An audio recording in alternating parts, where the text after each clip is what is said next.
Hey folks, Aaron here. I'm making a video today to give you a little update on the research grant and where I'm at. For those of you who don't know yet, I got a research grant from a woodworking magazine called Mortise and Tenon Magazine in order to study Kingdom era Hawaiian ukuleles. And specifically, I'm talking about the instruments made from 1880 to 1900 by the first generation of immigrant craftsmen to come to Hawaii. They were, these three gentlemen I'm mainly talking about were Portuguese immigrants to Hawaii. They brought their traditional instruments along, and then over time it morphed into what we now call the ukulele. So, coming up in February, we're going to Hawaii. I have an appointment at the Bishop Museum to see some old instruments, and I'm also going to see a private collection. So I really am going to finally get my hands on some of these instruments. But what am I working on here at home until I go? Well, to begin with, I've seen photos and museum listings of these instruments where they identify the wood species. And I think some of the wood species identifications might be off. And I've been kind of curious about that. I don't want to ruffle feathers, and until I can see it in person, I'm not totally sure. But the main thing I'm really curious about is there's a lot of tops and necks that seem to me to be made from Douglas fir. And that has made some people angry. So I was like, well, let me just look more into this, see if I can find historical precedents for it, so it's not just my hunch. So I started with this book Nicole bought me about the history of Douglas fir. And as many of you might know, that's a ubiquitous tree in the Pacific Northwest. It's what tons of construction lumber is made of. The really fine old growth stuff is still coveted today. And these instruments I'm talking about being made 1880 to 1900, the question is, how did they get Oregon wood in Hawaii? Well, by 1850, Oregon and Washington were exporting millions of board feet of fir out of Northwest ports. And one of the most important destinations for that wood was Australia, to the point where in Australia, when they talk about Douglas fir, they actually just call it Oregon. The wood is called Oregon, which I find really interesting. So on the way to Australia, of course, is Hawaii. You're going to stop there part way to refuel or resupply or take a break or do a little trading on the way. And so that's by 1850. They're exporting a lot. By 1870, 1880, Honolulu and all over Hawaii is blowing up, and they're doing a ton of construction. And they got to have wood to build stuff somehow. So my next link in the chain is that I got this book, let's see, Hawaiian Furniture and Hawaii's Cabinet Makers. And in it, it's not about indigenous woodworking traditions, which we'll get to in a second. It's more about like Western woodworking traditions, but in Hawaii. So furniture, houses, carpentry, joinery, cabinet making, woodworking. And it has a lot of info in here about when sawmills were opened, when shops were open and closed, what craftsmen built for who, what people got paid to do stuff, what their tools were like, etc. So it's really giving me a glimpse into like what it would have been like to be a woodworker from 1850 to 1900 in Hawaii.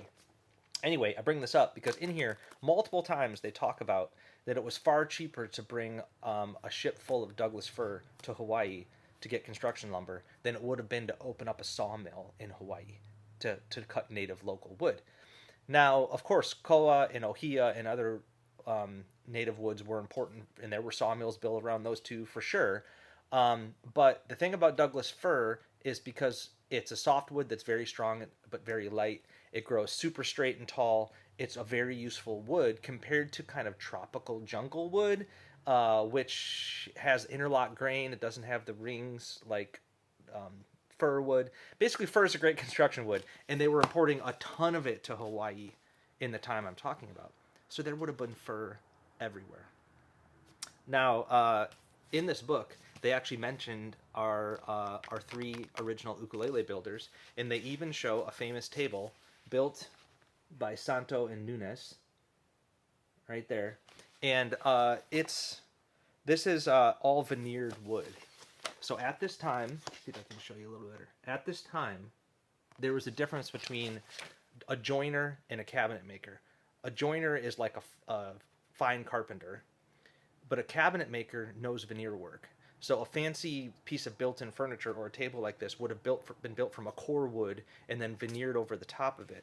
And so on the top of this, you can see this star pattern, and on the sides, you see the marquetry inlay. Looks a lot like rope binding, doesn't it? that's all veneered on the outside of a core. So a lot of this old stuff is actually fur on the inside and koa veneers on the outside.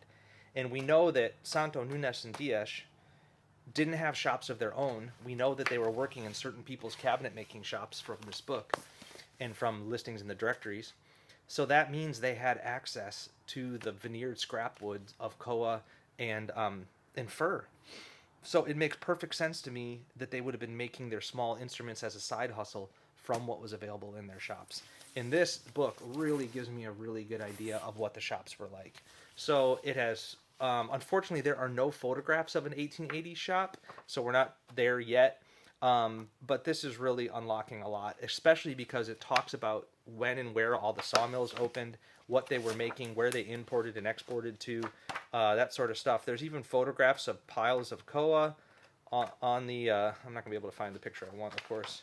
Piles of koa ready to be exported and what was available. It's just a really cool book. So anyway, I really think my case for Douglas Fir is strengthened by going over this stuff. Now, philosophically, when I first got interested in fir and in ukuleles, because I had read this Wikipedia entry where traditional Hawaiian canoe builders liked fir logs for war canoes because they were so strong. And I was like, well, where did they get fir? Well, apparently driftwood logs would come over once in a while, and when a big driftwood log came over, it was good for making a canoe. And I'd seen that on Wikipedia, but couldn't find a good listing for where they had got that info. And then I found it in The Hawaiian Canoe by Tommy Holmes. This is a really great book out of print from the 80s, and it is focused on indigenous woodworking practices. And it's got, like, apparently when he wrote this book, he had access to or pretty much saw every traditional canoe that was still left living, or still left surviving, and it was really cool to learn about that. In here, he gives the listing about this fir as a war canoe situation, and so it's cool to actually see the listing in here. So that is what inspired me originally to make my Wayfinder ukulele, which you guys have heard about before, where the top is fir, the back and sides are koa, and the neck is fir. And I just made another soprano back there with the same setup. So philosophically, I was already doing this, and I'm really looking forward to going and seeing some of these original instruments from the 1880s and seeing for sure if it's fir or if it's something else. From one of the collectors, I've heard from him that he thinks that it could be fir. If I'm wrong, I'm okay with that. I just really want to see it and find out. So yeah, that's where I'm at the moment. I also want to give a shout out to, obviously, this is a book you guys probably already know about, The Ukulele History. That's Jim Truncata and John King. John King's research has always been important to me. I knew him before he passed. If I could go back in history or in time and ask him more questions when I'm a younger man, I would, but I can't.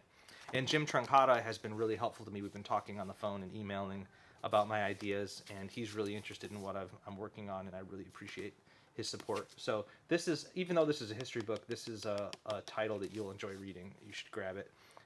Just the photos and everything are worth it. So yeah, that's like my current reading list, and next video I'll be talking about the reading I've been doing just about Hawaiian history in general, so I don't seem so ignorant when it comes to stuff, and we'll get to that next time. So yeah, cheers. Thanks a lot.